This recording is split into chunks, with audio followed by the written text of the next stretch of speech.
Okay, a while back, someone threw out the idea of, well, I was doing my old school versus relatively new school in wrestling.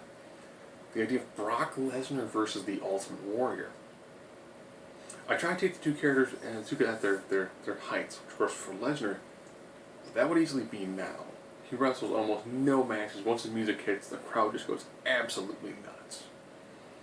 A lot more than when he was at his height during his first main event run. And of course, the Warrior, we're looking probably around the time when he defeated Hulk Hogan, when he and Hogan were the top two baby faces. I do this differently from my other versus ones, where I actually do a much broader set of categories: strength, speed, endurance, toughness, striking, grappling, submission, high flying. And then, since wrestling is a slightly different form of media, I also have over with the crowd, ring psychology, and mic work. Someone asked, I'm going to throw in booking. Well, ironically, if someone is booked to be strong, they come off strong in the ring. If someone is booked normally to have really great ring psychology, you really can't book ring psychology though. Mic work, you can train mic work, but you really can't book successful mic skills. When I say mic work, I'm talking, here's a mic, you're in front of a crowd, not what we see now where the E will put together a phenomenal video package and they'll cut bits and pieces and make a promo video that's just amazing. I'm talking more or less kind of the old school, you get one take, it's either the backstage sequence where you've got like the one shot Mean Gene standing there, or you're out in the ring. So get right into this. Strength. Warrior was a strong guy, but if you look at Lesnar right now, dude is a tank. Lesnar definitely has a strength advantage. Now looking at speed.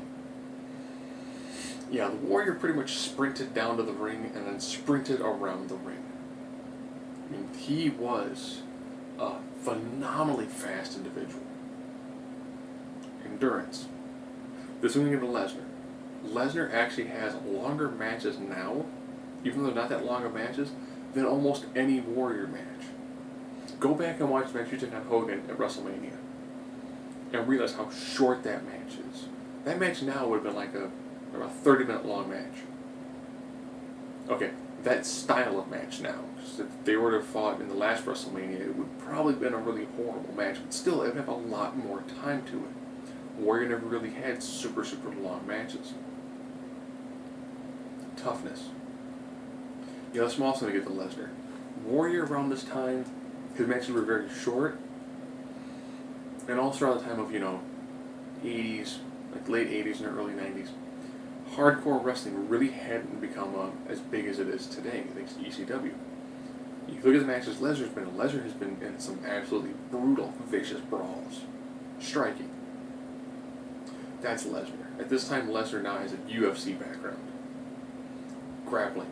This again is, I'm comparing somebody who, people make fun of John Cena for having 5 moves, watch a Warrior match.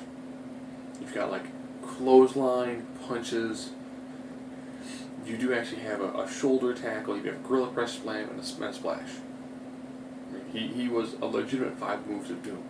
So for grappling, it definitely is Lesnar. Submissions. Man, I was trying to think if I ever saw the Warrior during his height of popularity really do anything that was be considered a submission hold. He never did. High flying. People probably say, but Lesnar did a shooting star. He did way back. He has done a shooting star in this current run, where Ultimate Warrior would leave his feet quite often. You get the flying shoulder tackle. You could kind of consider the splash, but he did leave his feet a lot more. Over with the crowd. You can say now that Lesnar is stupid over with the crowd. Warrior was over with a much larger crowd. So if you're keeping score at home, we are now at we're at 6-3. Ring psychology. I'll be kind of honest. I sat back and I watched the way these two guys work matches. Warrior was an absolute just maniac. Shaking the ropes, staring at his opponent, snarling, growling. And then I had to think of Lesnar. Lesnar, massively intimidating individual.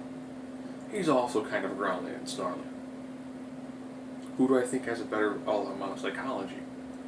The guy who walks in as a former NCAA champion, former UFC champion, or the absolutely crazy guy who's going to sprint to the ring and sprint throughout the whole match. I have to give the ring psychology edge to Lesnar. And now mic work. Oh man. Look, Lesnar needs Paul Heyman because Lesnar cannot do a promo. He cannot cut a live promo that is successful. So mic work I'm actually going to give to the Warrior. Yes, I do think that if these two guys were to be in the ring and there were to be a person hosting an interview between the two of them, that Warrior with his crazy, load the spaceship with the rocket fuel would actually speak circles around Brock Lesnar. But it doesn't matter because once that bell rings, Lesnar is like seventh day juggernaut and he is going to absolutely demolish the Ultimate Warrior.